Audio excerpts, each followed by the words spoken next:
Hey everyone, welcome back to the Money Level Show where we think, act, and prosper.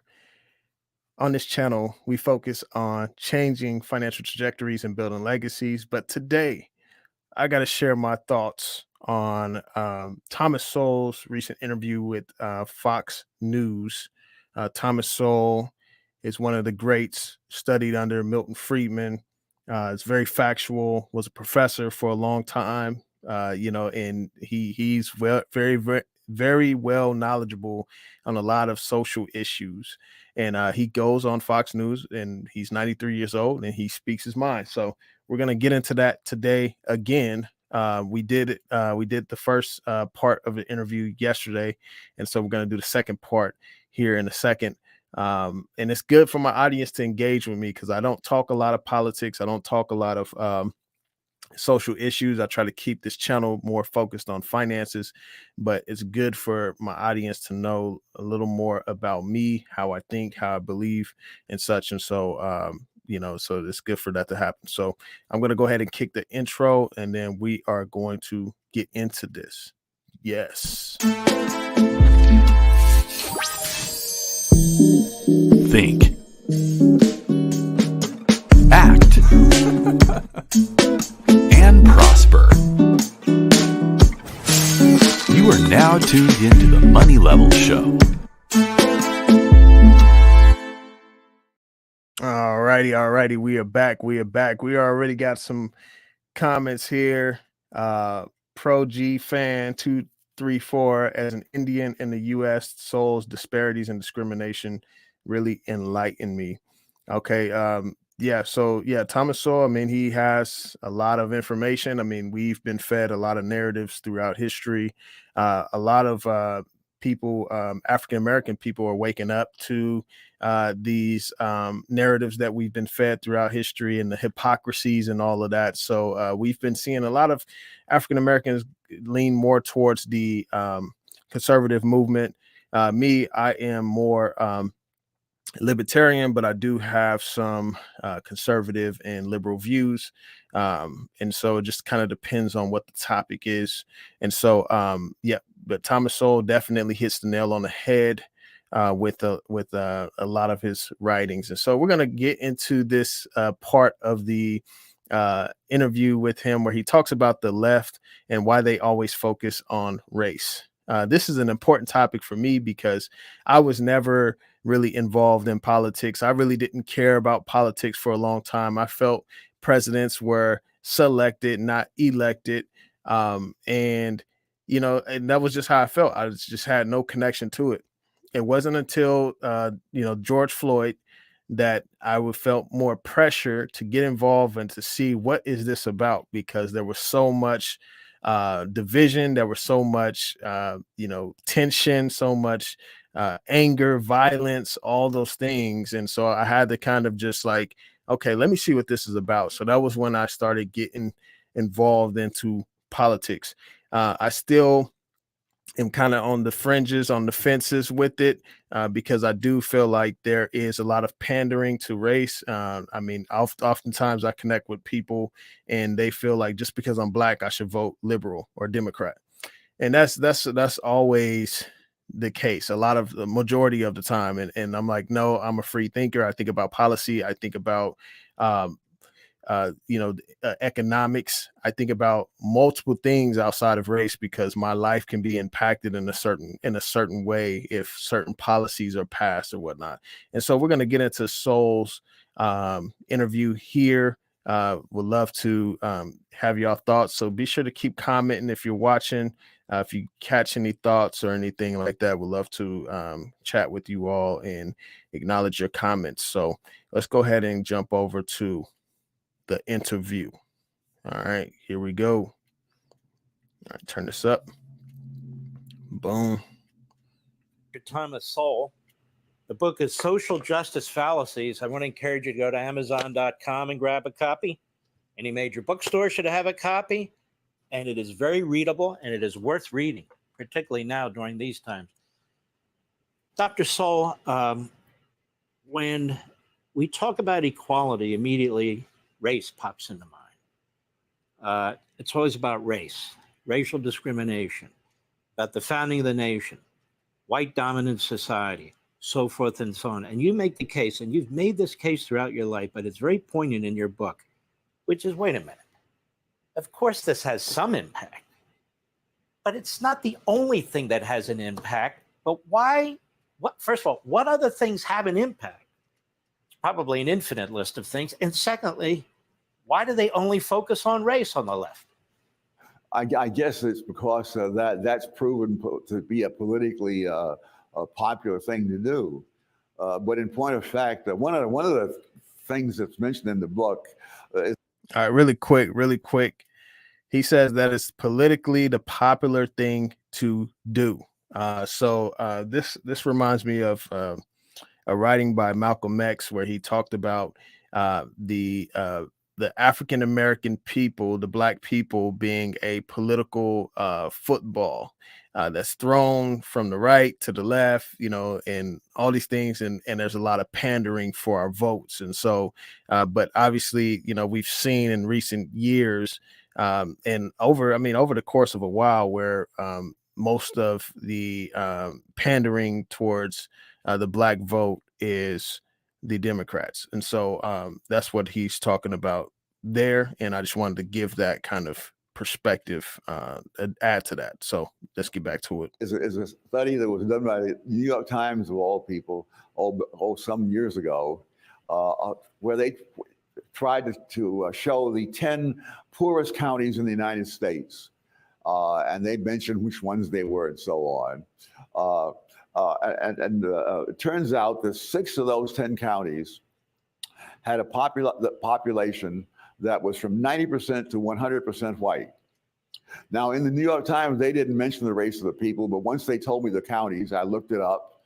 And in fact, I followed the average income in those 6 counties over a span of 50 years.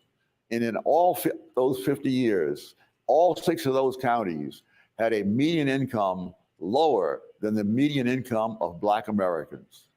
Now, and so the people in those counties face zero racism because they were white and indistinguishable from all other whites. They didn't have a legacy of slavery, and yet there they were. You have to ask then, clearly there must be other things that cause poverty. We can't just assume that because people of a given race have more poverty than some other people, that race must be the reason. But this has become the automatic kind of thing. And I think most people would be quite surprised. One of the things that happens is that behavior matters. And you see that in so many different ways. All right, I'm just going to pause it real quick here. He said something really important. There's other factors to that causes poverty. I mean, we can look at the Ponzi scheme of the Federal Reserve, right? They print money, feed the bigs, right? The bigs get bigger, the banks get bigger, right?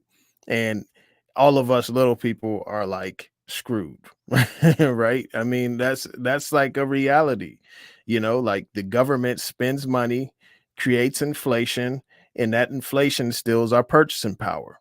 And so that's a contributor to poverty. We can talk about how the average, when we offshored a lot of our production and manufacturing, how real wages have not grown. Real wages have been flat when you adjust the wage for inflation. And so the purchasing power of the dollar has not increased.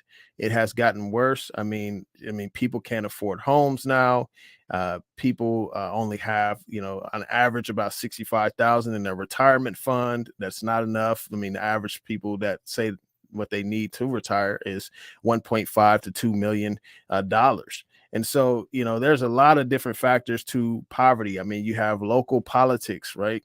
You have the state that you live in. You have all types of things, right? And so the career you choose. I mean, we had a big push for many people going into the social work field, and that's what I did. I mean, my bachelor's degree is in criminal justice. My master's degree is in organizational leadership, but we saw that I was able to see like, oh, many people that are going for like sociology and such, like many of them were getting these jobs that weren't really paying much, right? Versus like someone that went to a trade school that could come out and get paid $50 an hour, $60 an hour or whatnot.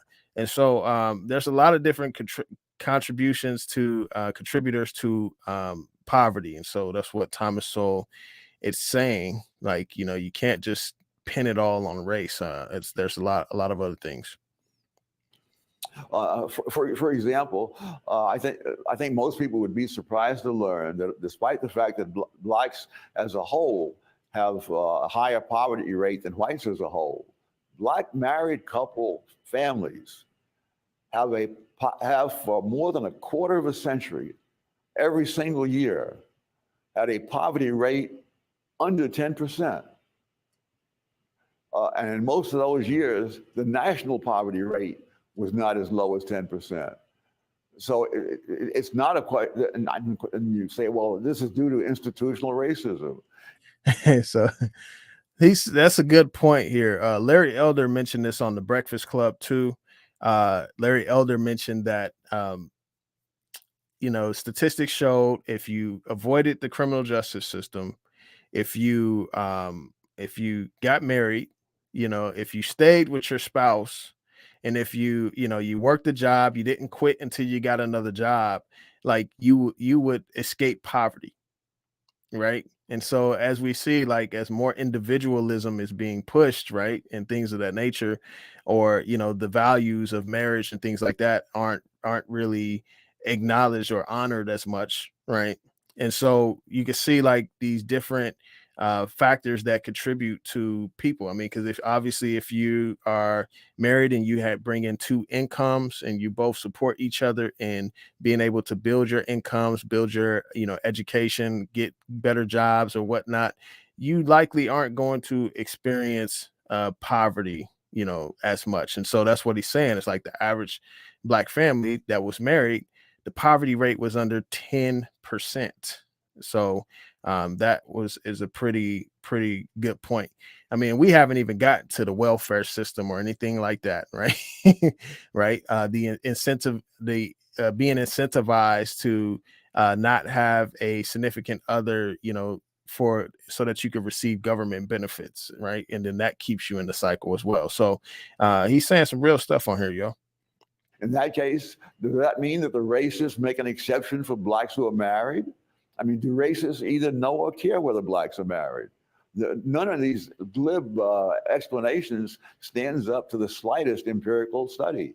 And let's talk about this when it comes to minorities generally. You have an Asian population in this country that achieves a lot as a group, intellectually, education-wise, and they are discriminated against by these Ivy League colleges, by Harvard. We just had a Supreme Court decision and so forth, the way Jews were 100 years earlier, by Harvard, Yale, Princeton, and so forth. So the people who push this race issue, is it that they really care about Black people or Asian people or Jewish people? Or is it that it's just another wedge issue to try and destroy this culture and destroy this society? There are some people who are both. Some really believe it, and I feel sorry for them. But there are some who really don't care. If it gets them elected, that's what matters. And this is one of the tragedies of trying to politicize race. There are so many fallacies that it's hard to even know which one to take up. But for example, the great narrative is that blacks rose from poverty, got into professional occupations as a result of the 1960s social welfare programs. And that this has been a big benefit. One of the problems with this way of looking at things is that everything depends on when you pick as the start of this trend. All right, so he's saying some really, really important stuff here. So he's getting into the welfare piece, but he says that some people actually believe, the narrative around whether that's institutional racism or whatnot. Me, like I'm kind of like, I mean, there's components, there's people, that may, have those characteristics or that type of belief system, and you do have people that still believe other races are inferior, by whatever. But as far as like a system should be kind of um it's not necessarily apolitical, but just like it's just a system, right? And so whether that the laws or that are passed or whatnot is ultimately how the laws are being applied by whoever is in power. You know what I mean? So, and me working in the criminal justice system, I was able to see that or whatnot. So a cool point that he mentions is like one of my favorite heroes is Booker T. Washington, who came out of slavery, and he became the most prominent African American male during his time. During the 1880s to the 1910, and he was all about self-reliance, self-sufficiency. He was all about, okay, let's build our own schools, let's build our own, have our own farms, let's do our own production. And so he brought on George Washington Carver and all of these, well-known people, and that's what he was all about. And he was the first to be invited into the White House to have dinner. I think it was dinner with Teddy Roosevelt. Yeah, Teddy Roosevelt. So and I mentioned that because Booker T. Washington was like less government involvement.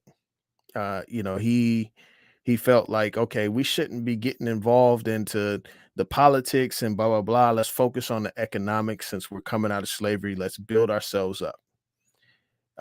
There became a big issue with him and W.E.B. Du Bois in the early 1900s, where W.E.B. Du Bois was from the North, and he was a professor in I think Atlanta at some point. But they had these differences in experiences where Booker T came out of slavery. W.E.B. Du Bois was born free. W.E.B. Du Bois and his colleagues went to Harvard and all these things, right? And so they had a different life, and so they wanted more political involvement, and they felt like the African American community needed to be more in the front of politics and also with legal issues as well. And so not saying that was actually good. I mean, because ultimately that led to the Civil Rights Act in 1964 and such. But there should have been more balance, with the amount of government involvement, as well as focusing on the economics, like Booker T was really pushing. And so I wish they would have like collaborated more. But they ended up and they were kind of like the worst of enemies. And so it was really like my way or your way. And so that's what that was about. But I just say that because that was an important piece. Less government involvement, and Booker T. Washington was more in that line. If you go back to 1940, that is 20 years before these wonderful things are supposed to have happened in the 1960s, and you discover that the degree to which blacks were in poverty declined from 87% in 1940 to 47% in 1960. So it went down by 40 points in those 20 years. Now you look at the 20 years following 1960, they went down. All right, so he's talking about how the black poverty rate decreased significantly in I think it was the late 1940s to the 1960s. It decreased by 40%. So what was happening during that time? I have an interview on my channel with Neil Howe. Neil Howe talks about the fourth turning and all these different generational cycles and such. And he was talking about how after the fourth turning, after the crisis, institutions come together, people rebuild institutions, wealth disparities and wealth gaps are decreased significantly. And so the last fourth turning that we had was the Great Depression and World War II. So coming out of World War II, institutions were built, the wealth gap was decreased, and all of those things. And so Thomas Sowell is confirming what Neil Howe talks about in his book The Fourth Turning, where in that first cycle after the crisis, where people come together, they build institutions, and they pretty much the wealth gap is reduced significantly. And so that's an important point to hammer down on 18 points. And so the trend did not begin in the 1960s. The trend was there before then, and the trend did not even accelerate after 1960. Many people think that it would all began with the Civil Rights Act of 1964. Well, that was a fine act to get rid of the segregation laws in the South. But the cold fact is that the percentage of blacks who had professional occupations doubled from 1954 to 1964. That is in the decade ending at the time that the Civil Rights Act of 1964 was passed. If you look at the things that are negative, like, for example, black children being raised in single-parent households. In 1940, just under 17% of black kids were raised in one-parent families. But after 1960s, before the end of the century, 4 times that many, 68% of black kids were being raised in one-parent families. And that does not depend on racism or any of the other things they talk about. It depends upon things that happened due to the policies of the 1960s, which are still going forward. Which encourage the dissolution of the family. It's just unbelievable. Dr. Sowell, when we return, my big question for you is, as a nation, where do we go from here? All right. So this was really good, and he confirmed what I was talking about with the welfare policies and how if you did not, you couldn't be in a married couple and receive benefits from the government. And so that's what Larry Elder talks about when he says like black women married the government and things of that nature. So be sure to drop in the comments if you in here, if you tuning in or whatnot. I want to share some more thoughts on this conversation because for me, like I was pulled into this political issues in around 2020. And I do want to share some things because there was a lot of pressure during that time. I mean, you had the defund the police movement, you had all of that, and I was in the heart of like just everything going on. I was in the middle trying to be a peacemaker because I am a certified mediator and such, and so like I was in the middle trying to make peace, but there was many people that wanted to abolish police, that wanted to defund police, and the police are racist and they're systemically racist and such. And so, there was no middle ground between the parties. And so I actually wanted to show this old post of mine from 2020 in the height of the pandemic. This was on Facebook. Excuse the mask. I'm meeting with the police chief. This was Chief Burchett. Him and I were meeting, having a coffee and just talking about the issues of race and race relations in our community. And then I also was meeting with Gary Simpson here. He was the sheriff at the time, and we were working on like solutions to like, how can we build trust? How can we move forward together or whatnot? And they had a lot of concerns, about like people wanting to, get rid of their officers and all these things. And these people they just wanted to do a good job and they wanted to serve the people and such. And so this was definitely a very intense time. I mean, June 16th, 2020 was when this was going on. And I was in the midst of it, meeting with the law enforcement while others were protesting them. So, I was able to see like a lot of both sides of what was happening and everything. And people wanted me to like pick a side, like especially the left, because the left was super strong then. I mean, you had the biggest protests, everything. They wanted me to pick a side. And I was having these conversations with friends of mine who were conservative, and they would challenge me on a lot of points and stuff, and a lot of things that I learned in college, right? Because I did learn more liberal views in college, and I learned that after the fact. And so I was able to like really just absorb a lot of information and really decipher like, okay, what's true, and also like where are the lines, where are the gray areas and such, and like because there could be two things true at once. And so like I was meeting with the police and everything, and I just was not falling for like these tactics you know, uh, of pretty much like people wanting to pander for my vote. Like there was a lot of pandering for votes. And so this is a big issue. I think this is going to come up again. I mean, we're probably going to see more going into an election year next year. We're probably going to see more of this, where people on the left are going to pander to black people to get our votes. I mean, this is always happened for a long time. Malcolm X wrote about this in the 60s. He's called us a political football, right? We're thrown around, right? And he talks about that. And so when race becomes an issue, like many people just hyper focus on that. Me personally, I think about my gun rights, right? So if certain parties get in, they're going to pass more anti-gun laws. How does anti-gun laws affect me?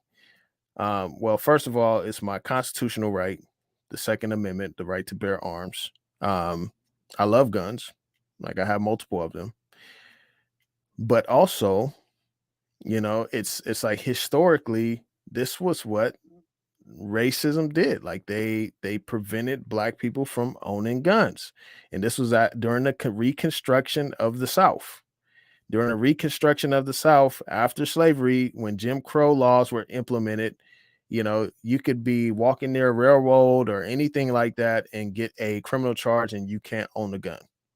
There was laws passed to keep black people from being able to protect themselves, right?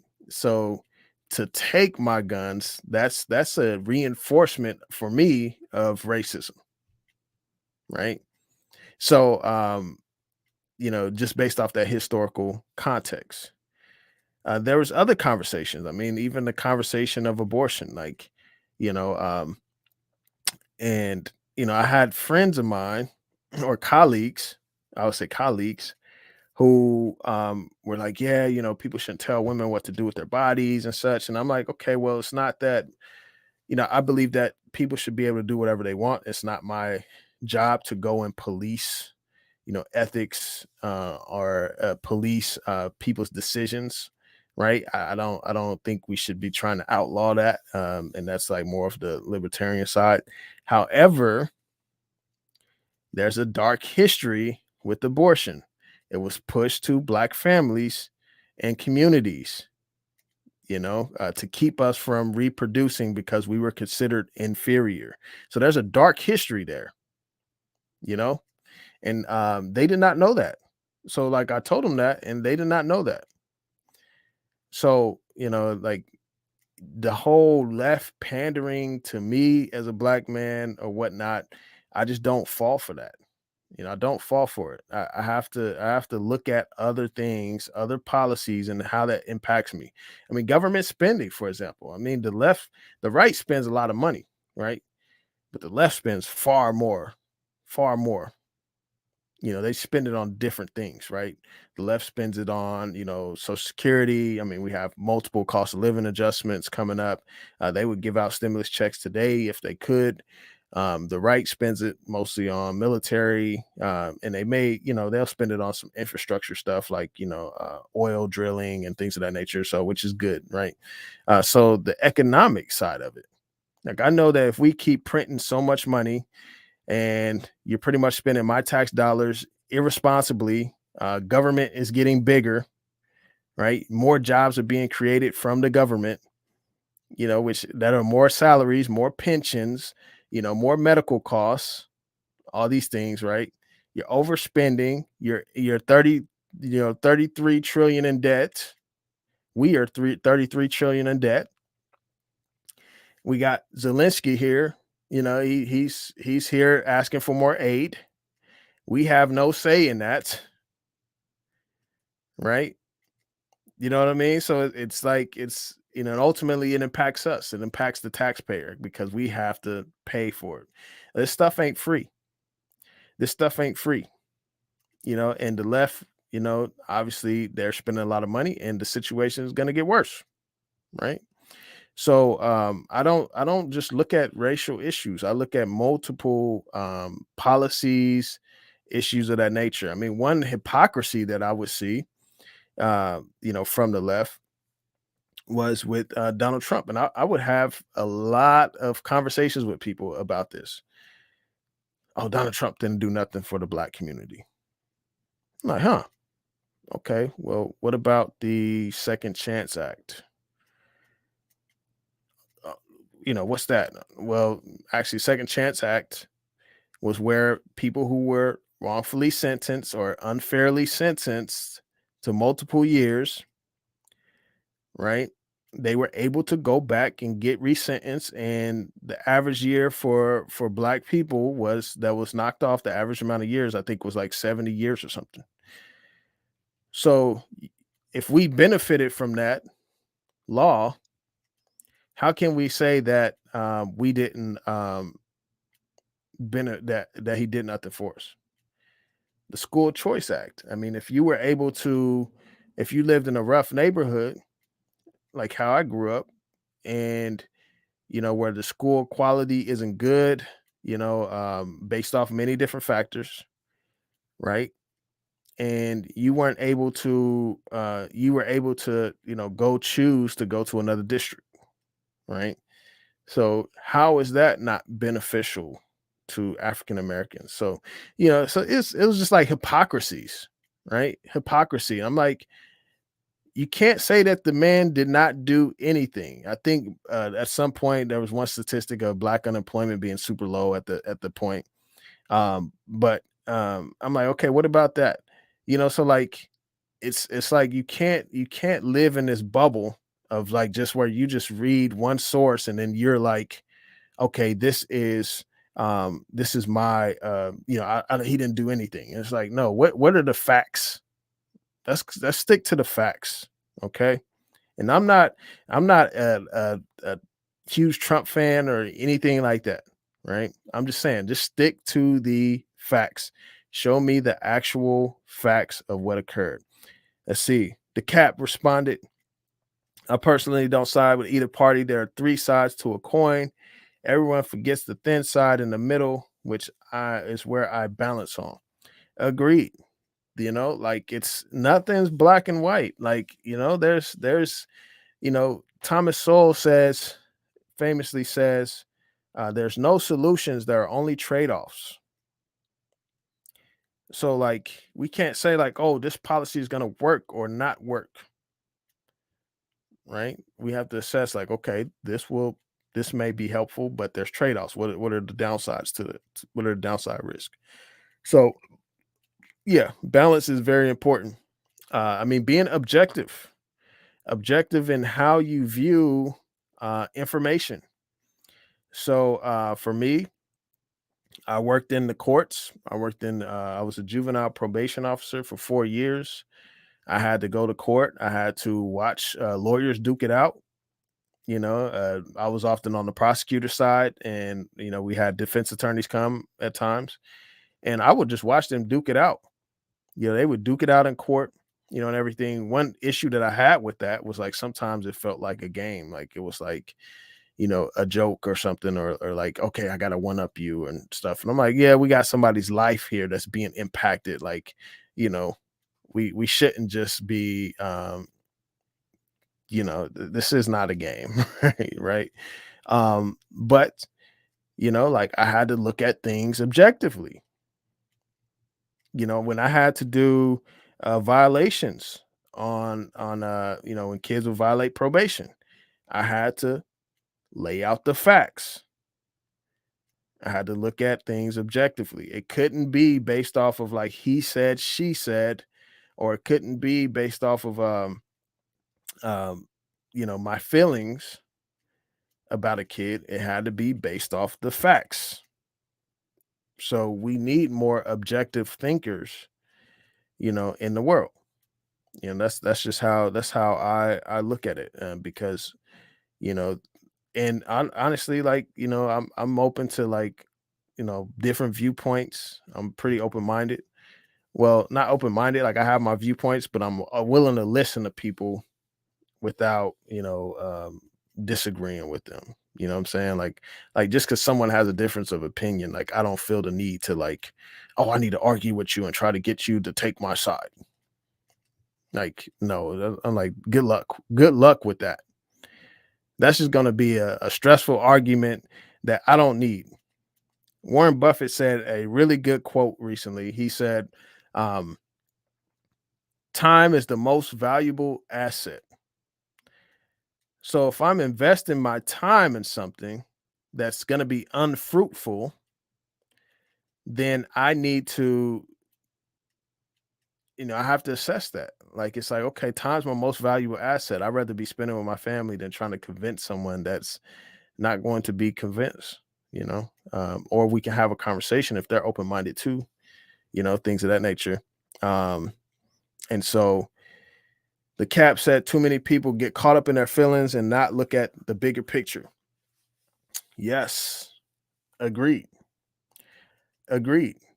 And what's the bigger picture, right? The bigger picture, what I talk to you all about all the time, like, well, not all the time, but the bigger picture is like, okay, we're the people.